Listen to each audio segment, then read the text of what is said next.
Ce que j'aime bien, c'est un auteur qui est passionné de Molière et qui a de l'imagination et il a imaginé broder sur un personnage dont on ne connaît absolument rien.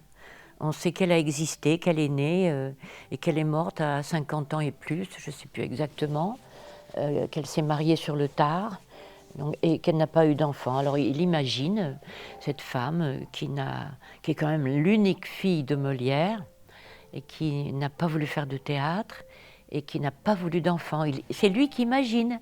Et c'est toujours très excitant de, de dire un texte aussi littéraire, élégant, de quelqu'un qui a imaginé, qui a brodé sur un personnage qui existe, mais dont on ne sait rien.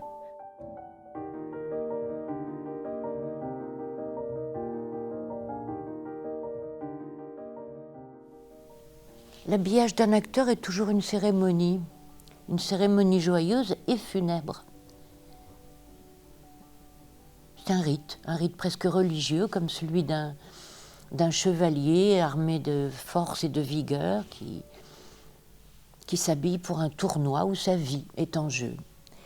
Et il a besoin, en cette heure de danger extrême, d'un humble officiant qui l'assiste et qui l'aide. Après avoir accompli le rite de cet habillage, mon père, sans le savoir, est allé à la mort. Et moi, dans mon esprit de petite fille, j'imaginais que la mort était... qu'il avait trahi en le conduisant sur scène. Ce qui est très émouvant, c'est quand tout à coup elle se met à parler de son père.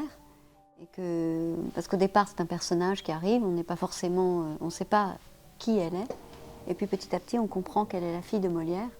Et puis petit à petit on comprend pourquoi elle est restée dans l'ombre. Et comment elle est restée dans l'ombre. Et donc il y a plein de mystères qui nous sont délivrés. Mon idée, c'était effectivement de transformer ce texte en conférence et de créer une fausse interactivité avec le public, mais enfin la possibilité au public de poser des questions. Et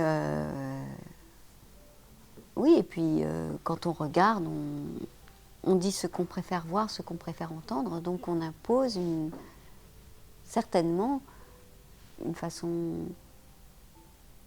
de jouer,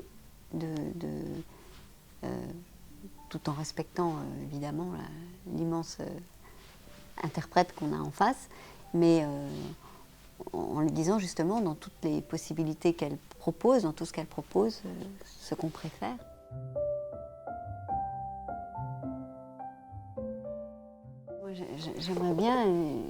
J'aime bien l'idée qu'ils ne puissent pas remettre une seule seconde en question, qu'ils ont vraiment assisté à une rencontre et que c'était vraiment elle qui était en face de nous.